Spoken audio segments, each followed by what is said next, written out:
L'Europe en guerre froide avec elle-même. Il est 2h30 du matin à Washington. Donald Trump apparaît dans une vidéo diffusée sur Truth Social. Derrière lui, le bureau ovale. Il parle d'une voix lente, presque solennelle. Les forces armées américaines ont commencé des opérations de combat majeures en Iran. À des milliers de kilomètres de là, dans les capitales européennes, personne ne dormait vraiment. Pas parce qu'ils savaient, précisément parce qu'ils ne savaient pas. Cette guerre a été déclenchée sans consultation des Européens. Aucun briefing, aucun coup de téléphone. Le monde venait de basculer et l'Europe regardait depuis sa fenêtre. Ce n'est pas l'histoire des bombes et des missiles que nous allons raconter. C'est l'histoire de ce que cette guerre a révélé d'une Europe fragmentée, divisée, incapable de parler d'une seule voix au moment précis où le monde lui demandait de le faire. Le 28 février au matin, les chefs d'État européens découvrent la nouvelle comme le reste du monde, sur leur téléphone. Pas dans une salle de crise, sur leur téléphone. Le président du Conseil européen et la présidente de la Commission publient une déclaration commune. Ils rappellent l'importance d'assurer la sûreté nucléaire et de prévenir toute action susceptible d'aggraver les tensions. Une déclaration prudente, millimétrée, vide. Le genre de communiqué qu'on rédige quand on ne sait pas quoi dire, mais qu'on ne peut pas ne rien dire. C'est pourtant l'heure de vérité pour une institution qui se rêvait en puissance géopolitique depuis des années. Le lendemain, 1er mars, Paris, Berlin, Londres. Les trois grandes puissances européennes publient une déclaration commune. Les trois.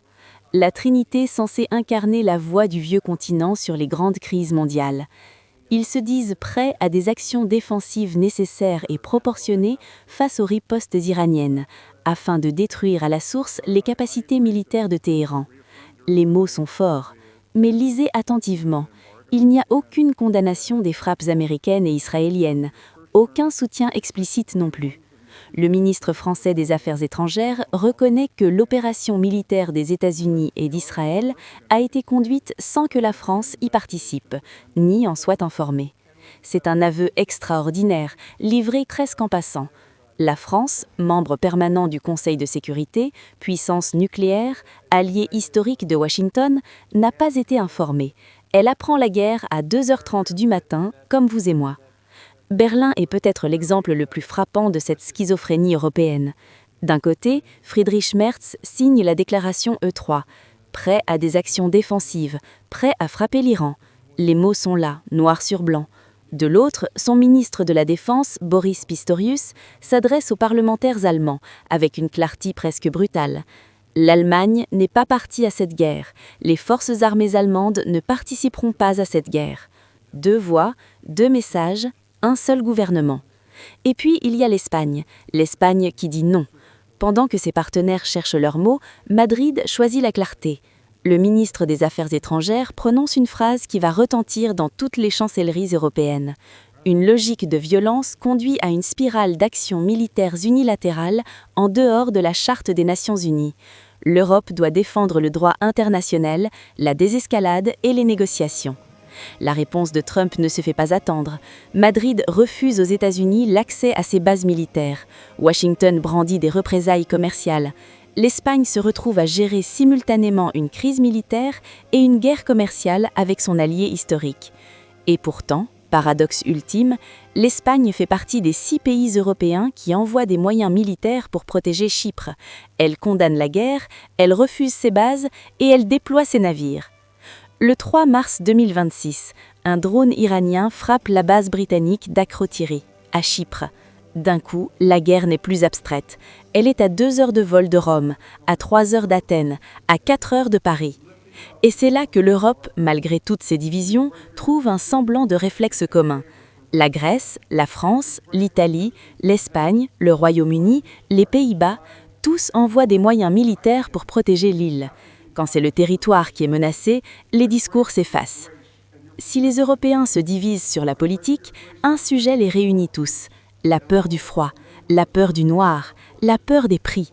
Les prix du gaz au TTF ont clôturé à 54 € par mégawattheure, contre 32 la veille des premières frappes.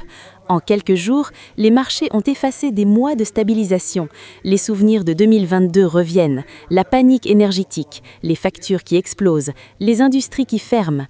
Même l'Europe verte vacille. L'Italie a déjà appelé à la suspension du marché carbone, l'instrument phare de la transition écologique.